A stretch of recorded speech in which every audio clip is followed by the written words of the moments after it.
On a remote island, everyone got richer. And somehow, people started going hungry. Imagine an island called Blue Isle. Only 50 people live there. No boats coming in, no ships going out. What the island produces is what the island has. It's a closed loop, simple. For generations, Blue Isle used rare blue shells as money. They weren't chosen by accident. You had to dive deep, past sharp reefs, where the current could pin you against the rocks. Finding even one felt like a victory over the ocean. Because of that, everyone understood their value. One shell could buy a fresh fish, 2 shells could get you a hand-woven basket, 10 shells could buy a small hut near the shore. The money was a direct reflection of human effort. It was an honest system for an honest island. Then, one summer, a young man named Elias found a quiet underwater cave. Thousands of blue shells. Perfect. Untouched. Elias didn't see an economic disaster. He saw a life without labor. He didn't think about the fishermen who risked their lives for a single shell. He filled an entire bag. He didn't tell anyone where the cave was. He didn't have to work anymore. He just had to spend. He started with the fisherman. He handed over 2 shells for a single fish. The fisherman was shocked. This was double the price. But of course, he was happy. He thought he'd just had his best day of trade ever. The next day, Elias went to the boat builder and paid double for a new canoe. The builder, suddenly feeling wealthy, decided he didn't need to work for the rest of the week. Instead, he went to the fruit picker and bought every single mango on the island, paying triple. Shells were everywhere. Blue Isle felt like it had entered a golden age. The village square was a constant celebration. And the best part? Nothing felt wrong. Yet, what Elias didn't realize was that his discovery was actually a slow-motion poison. On Blue Isle, the total amount of stuff, the mangoes, the fish, the nets, hadn't increased by a single unit, but the amount of shells had exploded. The boat builder, who now had a mountain of shells, decided to retire early. He calculated he could buy fish for the next 10 years without ever picking up a saw again. So he stopped building boats. The weaver saw how much the boat builder was relaxing and decided to work only 2 days a week. After all, he could now charge 4 shells for a net that used to cost 2. This is the first stage of the trap, the illusion of prosperity. Everyone felt richer, so everyone worked less. But because everyone worked less, there were fewer boats being repaired, fewer nets being woven, and fewer mangoes being picked. The island's actual production was shrinking at the exact moment everyone felt they could afford to buy more. They were becoming shell-rich and resource-poor. The shift didn't announce itself. It happened on a random Tuesday. The fisherman walked to the weaver's hut. Normally, a net costs 5 shells. But when he arrived, there was a line. 3 people, all holding bags of shells, all wanting the same 2 nets the weaver had finished that morning. The weaver looked at the crowd and paused. He realized that if he sold the net for 5 shells, he couldn't even buy enough mangoes for dinner anymore because the fruit picker had already raised his prices. He looked at the fisherman and said, "The price is 10 shells." No one argued. The fisherman paid without thinking. He had the shells. But something subtle had changed. The nets weren't better. They weren't larger or stronger. The island still caught the same number of fish. Only one thing was different. There were more shells chasing fewer products. One evening, the fruit picker went to buy a fish. He handed over 1 shell. The fisherman laughed. "I have 100 shells in my hut," he said. "Why would I risk my life in the cold water battling the currents for 1 more shell that I don't even need? The price is 5 shells." The fruit picker froze. In one conversation, his savings became smaller, without changing shape. Nothing had been taken from him, but his power to buy had evaporated. He asked, "How can I be a millionaire and still be unable to afford a meal?" The crisis moved from the market to the very heart of the community. Trust. A year ago, the potter had borrowed 10 shells from the elder to build a new kiln. He had promised to pay back 1 shell a month. At the time, those 10 shells represented 10 days of hard work. But now, with Elias's shells flooded into the system, 10 shells could barely buy a handful of berries. The potter walked up to the elder and handed him 10 shells with a smile. He had paid his debt.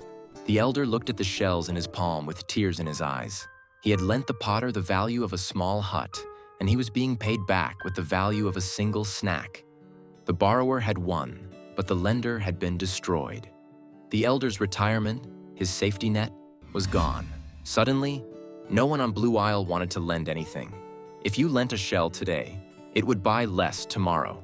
Credit, the engine that allowed young people to build huts and fishermen to buy boats, simply died. Without credit, the future of the island was put on hold. You couldn't build for tomorrow when you were terrified of what a shell would buy by sunset. After the price of the nets doubled, a quiet race began across Blue Isle. This is the stage of hypervelocity. People stopped trading for what they needed and started trading out of fear. The baker saw the prices rising and realized that if he didn't raise his prices today, he wouldn't be able to buy flour tomorrow.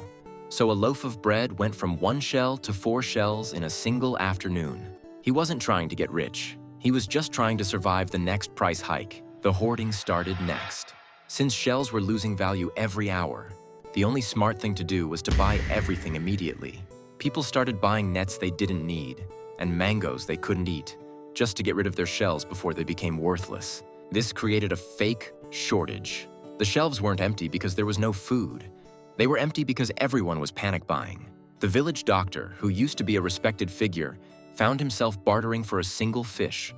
He offered his medical skills, but the fisherman didn't need a doctor that day.